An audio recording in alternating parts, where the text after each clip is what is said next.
of the most momentous days in the history of England. On this day, the decision of King Edward VIII was awaited with rightly the news that was feared to be of abdication. And at 3:45, the Prime Minister delivered this message from His Majesty to be read by the Speaker to the House of Commons. After long and anxious consideration, I have determined to renounce the throne to which I succeeded on the death of my father. And I am now communicating this, my final and irrevocable decision. King Edward returned a king no longer, but through a tradition built up by many years in the past, the throne of Britain lives. For we know that the monarchy is the golden link of our empire, the crown our symbol of liberty. So we listen to the parting words of Edward, the son of King George and Queen Mary. This is Windsor Castle. His Royal Highness Prince Edward. Years ago, I discharged my last duty as King and Emperor. And now that I have been succeeded by my brother, the Duke of York, my first words must be to declare my allegiance to him. Continuing, he said that his brother, with his long training in the public affairs of this country, and with his fine qualities, will be able to take my place forthwith. During these hard days, I have been comforted by Her Majesty my mother, and by my parents, the ministers of the crown, and infantry for consideration. And now we all have a new king.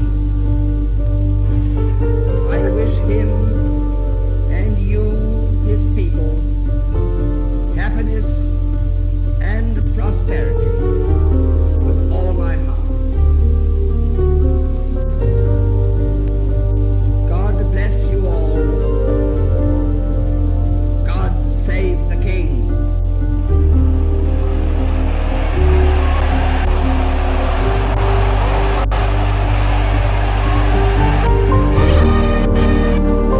So I have news for you, dude. Yes. Tonight we're on Hello.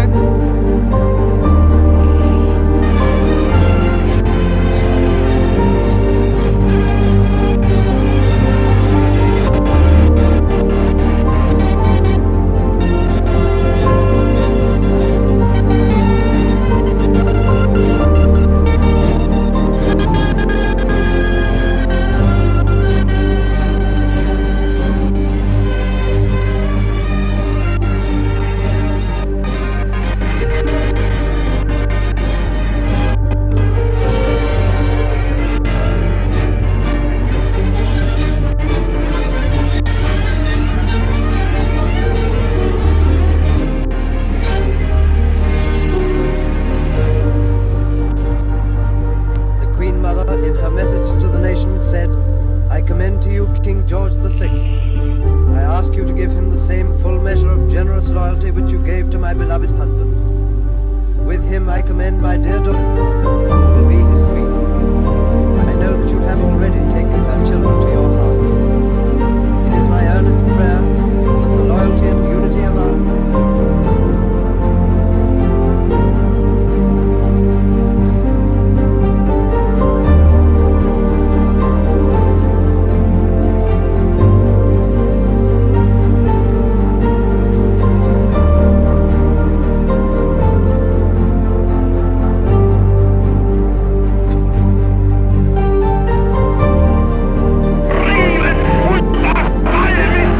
while their nations fought a war of weapons, these four great men fought a war of the mind.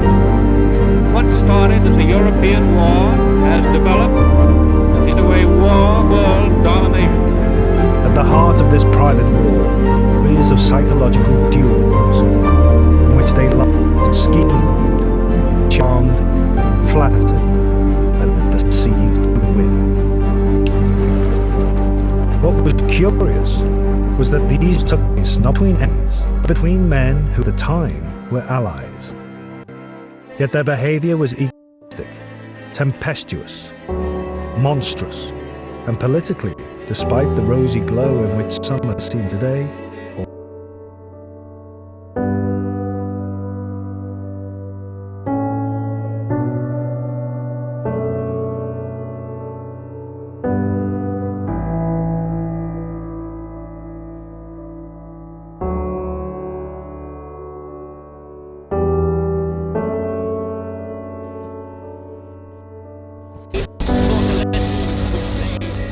the duels of the warlords decided the strategy for the greatest battles in history.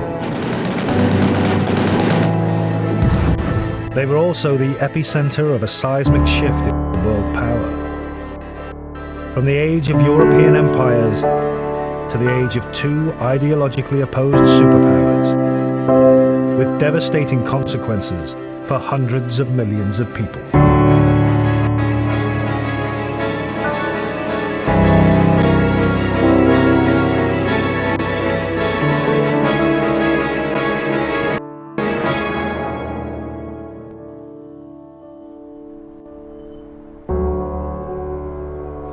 Obersalzberg in southern Germany, one of the world's loveliest places.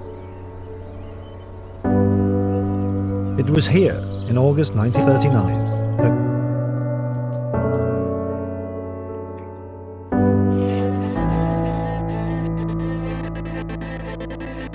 on July the 6th, 1940 in Berlin, Adolf Hitler celebrated his victory in Europe.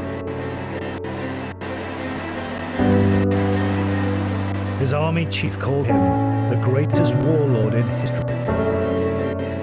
From Moscow, Hitler's collaborator, the Russian leader Joseph Stalin, had sent his congratulations. In London, the British Prime Minister Winston Churchill was isolated. In Washington, the American President Franklin Roosevelt stood aloof. In the coming 5 years, everything in the relationship between these four changed in ways that seemed unimaginable.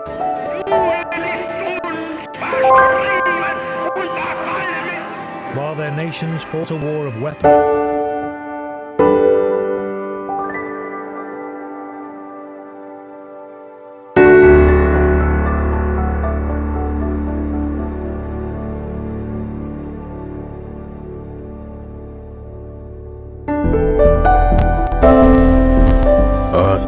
that doesn't sound good. You survived catastrophic disasters in previous episodes, like tsunamis, landslides, and hurricanes. But this time, the entire world is at stake. An all-out nuclear war has erupted. Countries are launching attacks, and others are retaliating. What should out of this world-ending scenario? Get inside, because here's how to survive a nuclear apocalypse. Right now, 9 countries are in possession of nuclear weapons. If any one of them launched even one of the almost 15,000 nuclear warheads in the world, it could cause a wave of chaos and destruction. A blast from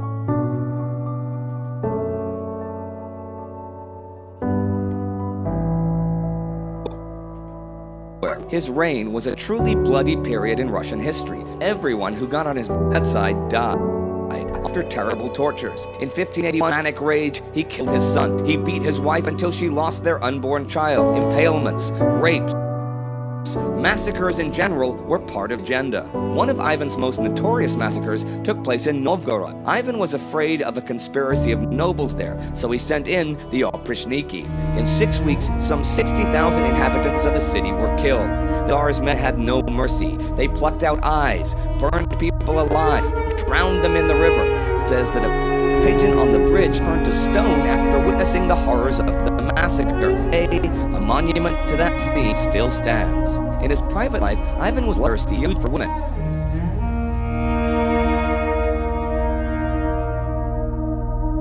independent state. The new Romanov dynasty at the beginning of the 17th century. The 16th century saw the emergence of strong centralized states in Western Europe, of which the Habsburgs of Spain were the strongest. In Eastern Europe, Russia was getting stronger and was constantly fighting Poland, Lithuania, Sweden, the Turks for supremacy. According to the state ideology of Russia, the Tsar was an absolute monarch, unlimited power, and who personally owned the land and the people of Russia. The most prominent of high nobility, the boyars, formed the Boyardom. Tsar Ivan the Terrible significantly limited their power. There was also a wider parliament called the Assembly of the Land, Zemsky Sabor, whose role was very limited. After the contradictory reign of Ivan the Terrible, and during the time of troubles, Poland and Sweden nearly succeeded in occupying Russia. With the new Romanov dynasty in place from 1630,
the bones found in the forest aren't from people killed in the basement that night after all. Gunshot aimed at the heart, deflected by jewels sewn beneath the clothes. The accounts that bullets ricocheted, that Maria or Anastasia and Alexei perhaps survived the initial gunfire, are becoming plausible. For almost a century, these accounts have been the basis for many spurious claims to the Russian throne. Murder of Romanov.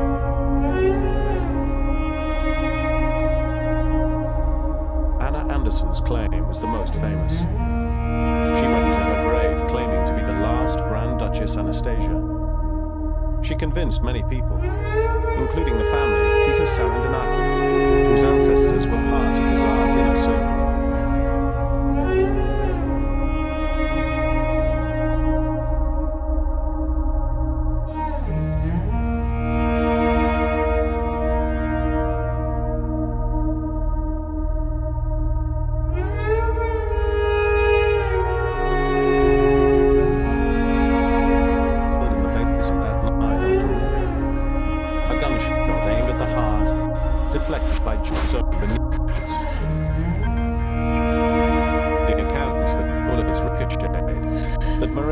Anastasia and Alexei perhaps survived the initial gunfire are becoming plausible. For almost a century, these accounts have been the basis for many spurious claims to the Russian throne.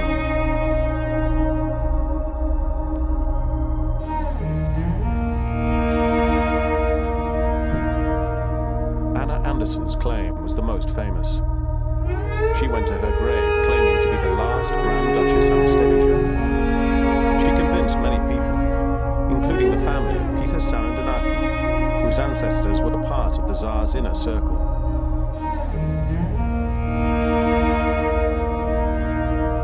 My mother-in-law, to her dying days, to her last day, believed that there are written accounts as detailed there, but what happened here was both savage and hate-filled.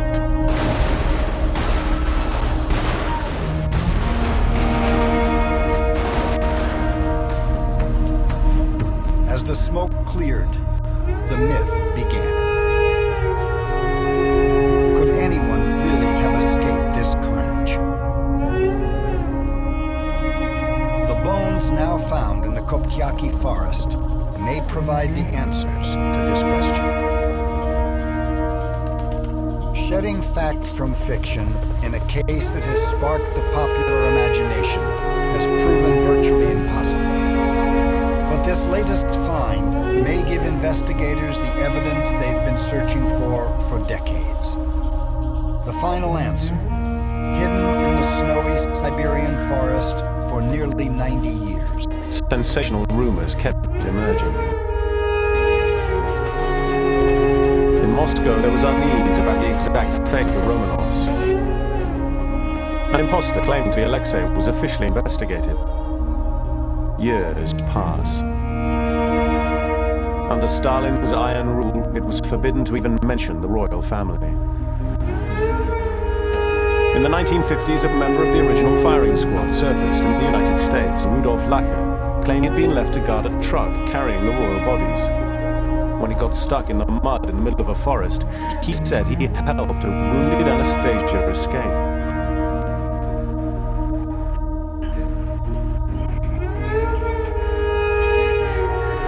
Romanov legend and rumors of the surviving heir were revived.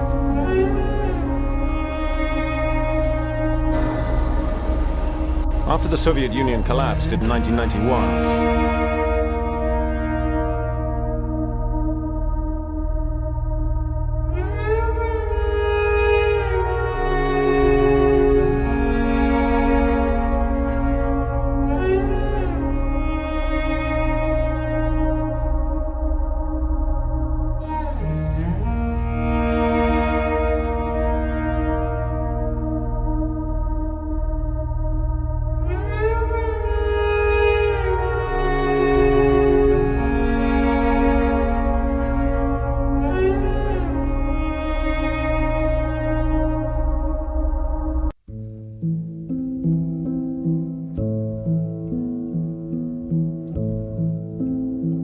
revealed a sharp grave.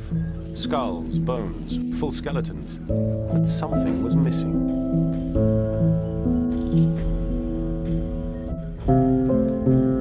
In 1991, 9 sets of remains were found. There were 11 people that were killed in Ekaterinburg that night. 2 sets of remains were still.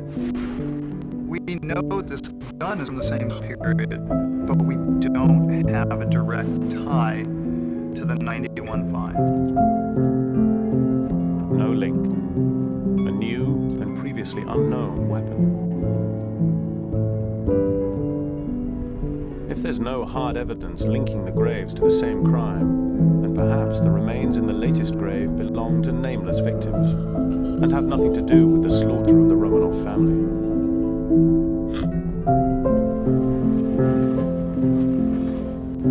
So far, forensic investigations haven't been able to link the graves or the remains found inside them. In Russia, forensic investigator Anthony Falsetti's trying.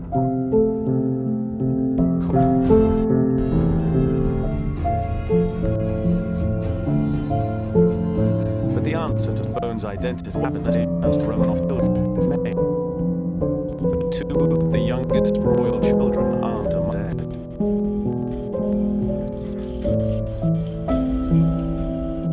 Now, little more than 60 meters from the first grave, a second find is being investigated by leading American forensic experts.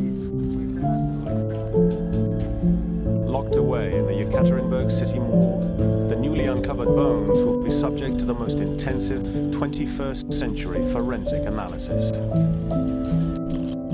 Initial tests show the other 2 bullets have nearly identical balls, implying that the same kind of gun was used. We can determine that those were shot from the same weapon, a Browning pistol. The type of weapon may have been identified, but the results have exposed yet another twist in the tale.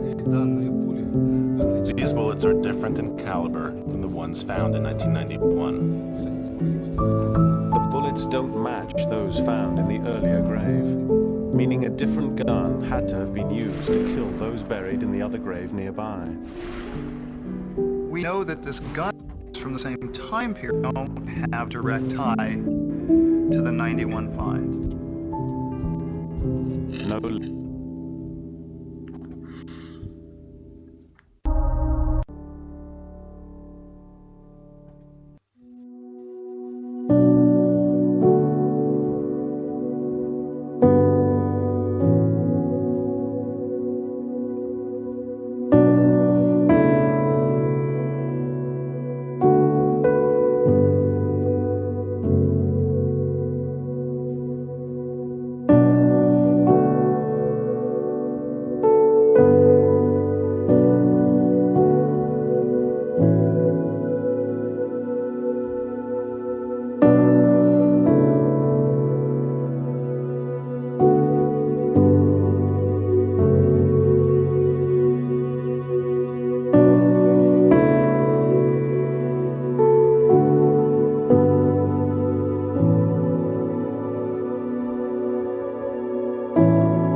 bodies were being loaded. As they were lifting up one body, that was Irene Nausea. The two of the Grand Duchesses left that room alone. Kov grabbed a nearby rifle and ended up smashing them repeatedly in the face until they stopped screaming.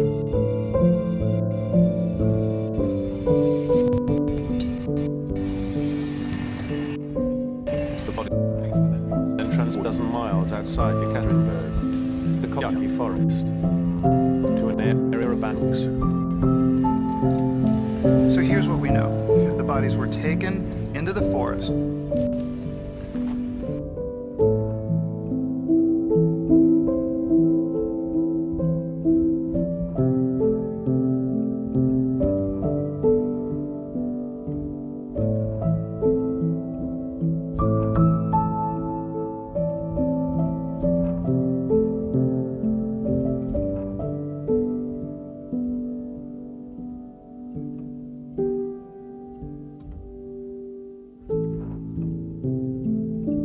Born a princess of Parma and later became the last empress of Austria and the queen of it through a marriage with Charles I.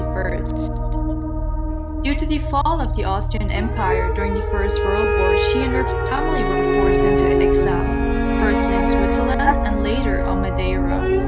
Sita bore Charles 8 children, which she raised by herself after the early death of her husband in 1922. She lived to the incredible age of 96 and is the topic of today's video. Before we jump into her life,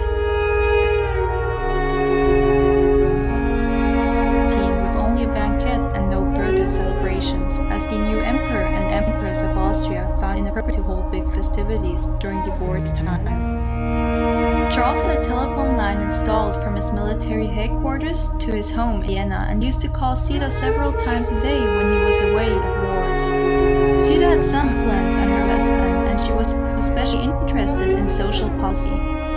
She accompanied her husband several times to the front, helping charitable works and visiting hospitals.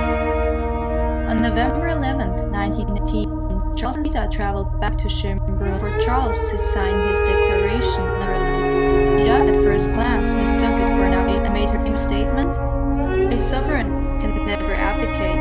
He can be deposed or..."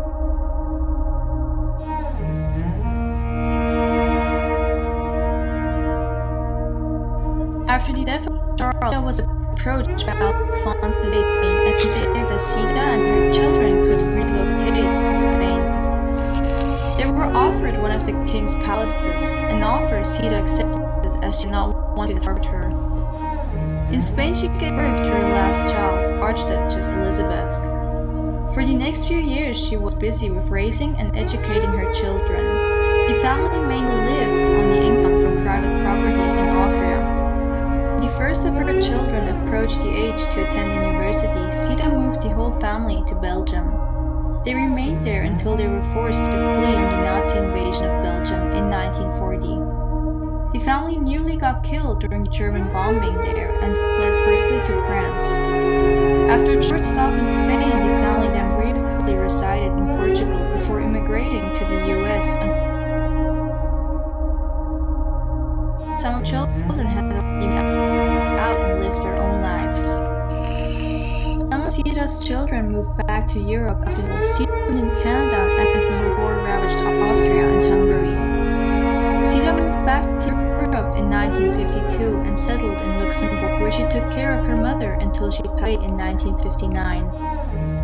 Sita was a large castle in the small village of Tsar, Switzerland in 1962, an offer which she gladly accepted. The citizen Tsars, where Sita lived from then on, would often meet the former empress on the street and described her as a fascinating and kind lady. In the 1980s, the travel restrictions to Austria were eased and Sita entered Austria for the first time in over 60 years. After her 90th birthday in 1982, her robust health slowly started to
this developed pneumonia and was bedridden before winter 1888. The last Empress of Austria died at the age of 96 in the early hours of March 14, 1989, with her family by her side. She is laid to rest in the Imperial Crypt in Vienna. Her heart is entombed in Mori Abbey in Switzerland, next to the heart of her husband Charles. Sida's life spanned nearly a century of European drama and tragedy. In late 2009, Sida was posthumously named a servant of God during her beatification process.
From planet Nibiru.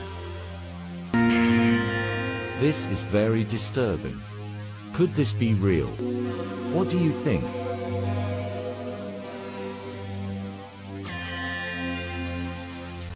Shocking footage of a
Simplified the Russian calendar in use today. Some things like the October Revolution are said to occur in November. For this episode, both calendars will be used.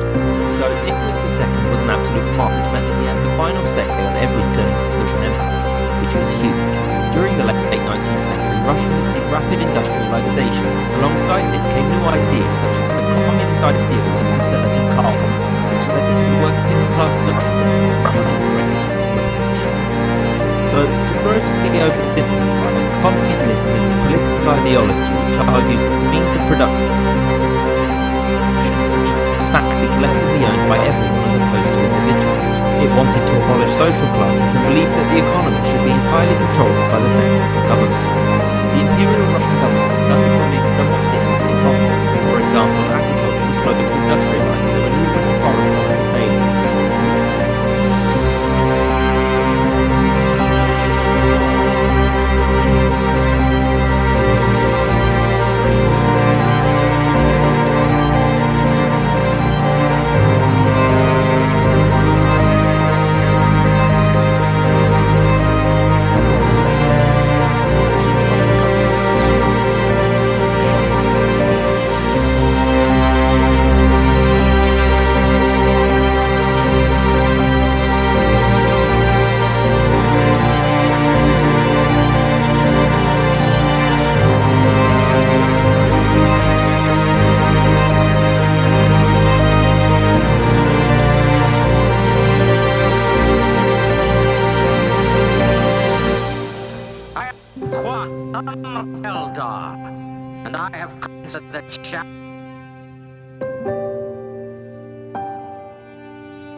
revenge of the gore, son of...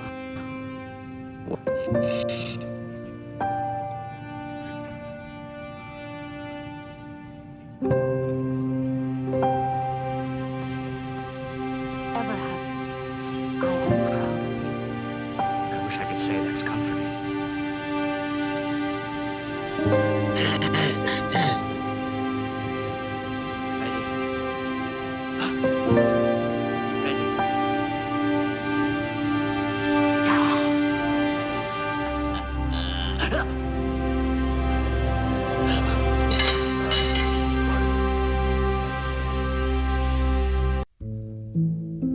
You're not open up, George. I do.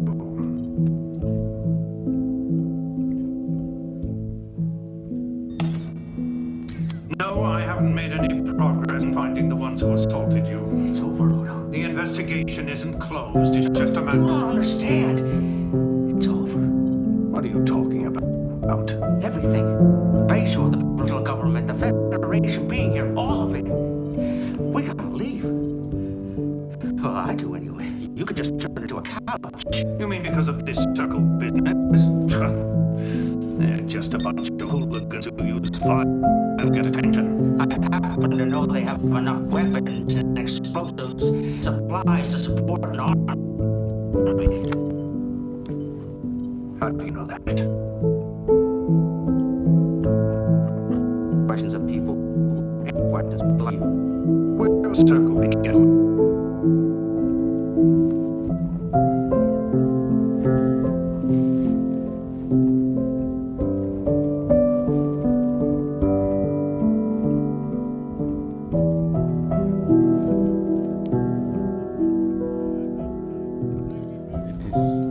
Wild sound, crazy slow transport, mystic scares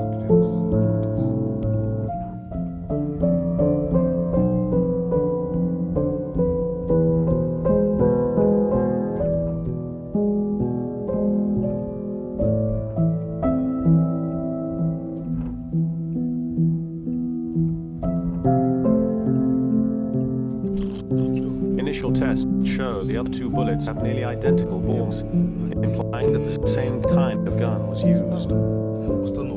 We can determine that those were shot from the same weapon, a Browning pistol. The type of weapon may have been identified, but the results have exposed yet another twist in the tale. These bullets are different in caliber than the ones found in 1991. The bullets don't match those found in the earlier grave, meaning a different gun had to have been used to kill those buried in the other grave nearby.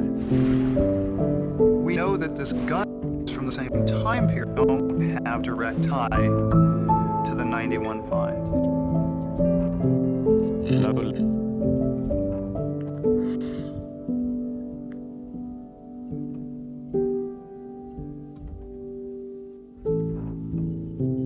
Gas activity in a Saudi Arabian desert covered the ancient skeletal remains of humans of a phenomenal size, conducting various studies to find out the true facts relating to these skeleton origins. However, local people and religious scholars link these gigantic skeletons to a story mentioned in the Holy Quran. The story states that God created a race big and powerful who could put their arm around big tree trunks and break them. This race was named Ad. This powerful race later turned against God, and they were destroyed.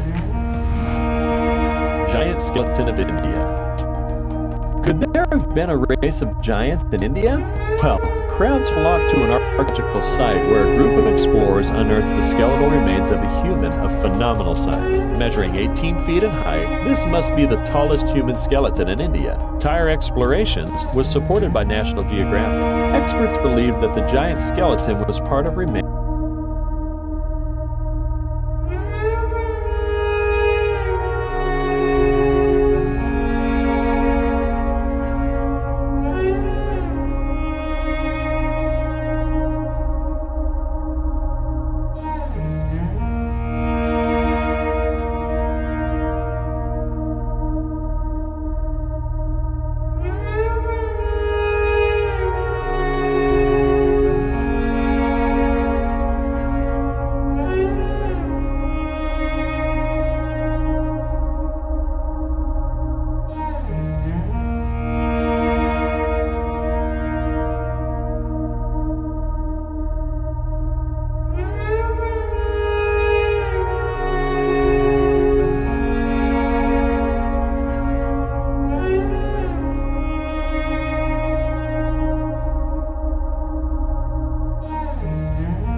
anyone really have escaped this carnage? The bones now found in the Koptyaki forest may provide the answers to this question. Shedding facts from fiction in a case that has sparked the popular imagination has proven virtually impossible. But this latest find may give investigators the evidence they've been searching for decades. The final answer, hidden in the snowy Siberian forest for nearly 90 years.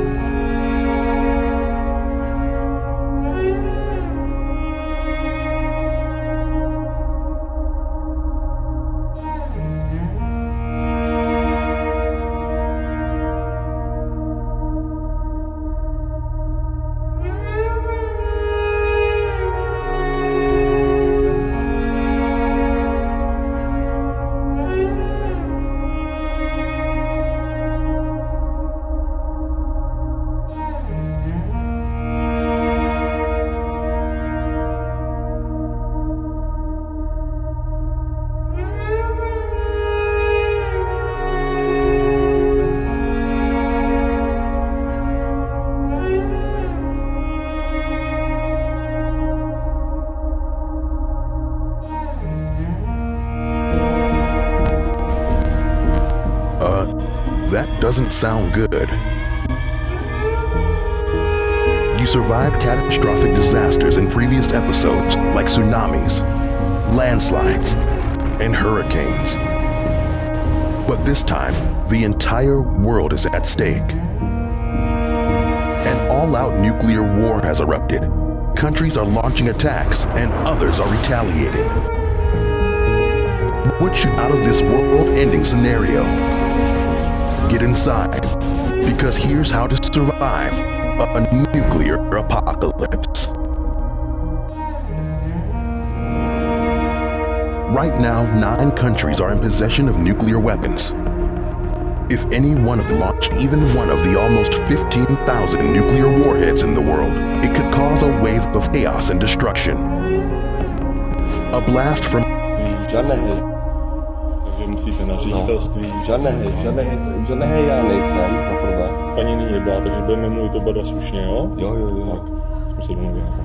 Takže na nějaký ředitelství Český Drah, tam s tou písemkou, s tou pokutou a řekněte, že to chcete zrušit, jo? Že jste dostali neoprávněně a oni vám to stopnou. Dobře. Kolik jste dostali? Jenom.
we stop this superintelligence?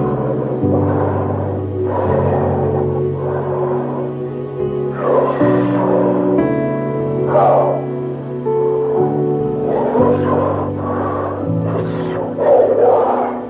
Again, how?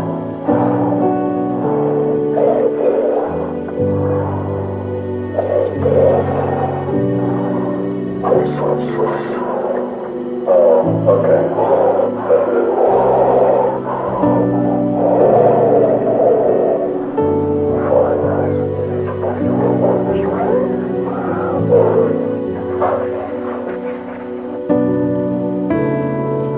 Now that Timmy's gone.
bones found in the forest aren't from people killed in the basement that night after all.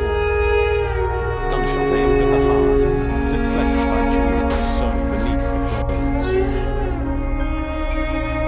The accounts that bullets ricocheted, that Maria or Anastasia and Alexei perhaps survived the initial gunfire, are becoming plausible.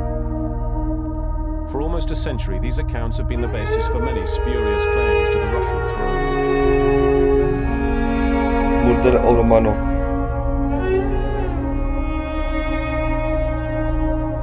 Anna Anderson's claim was the most famous. She went to her grave claiming to be the last Grand Duchess Anastasia. She convinced many people, including the family of Peter Sarandanaki, whose ancestors were part of the Tsar's inner circle.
of Kazan became Ivan's vessel, gathering of Russian lands. Evil Novgorod was an enormous wealthy state connected with the Western European trade network of Hanseatic. In 1478, Ivan the Great set to overrun Novgorod. He destroyed the Vetch, killed a large number of its inhabitants, deported families, and tied it to Moscow. In 1497, Ivan imposed a code of laws called the Subdivnik that tied peasants more to their land. It has been interpreted as one of the first steps in the process of turning Russian peasants into serfs 100 years later. The Third Rome. In 1453, the Byzantine Empire fell to the Muslim Turks. Ivan the Great married Sophia Palaiologina, the niece of the last Byzantine emperor, Constantine XI. She brought Byzantine cultural influences to Ivan's court. Ivan the Great's court looked towards the Byzantine splendor and saw themselves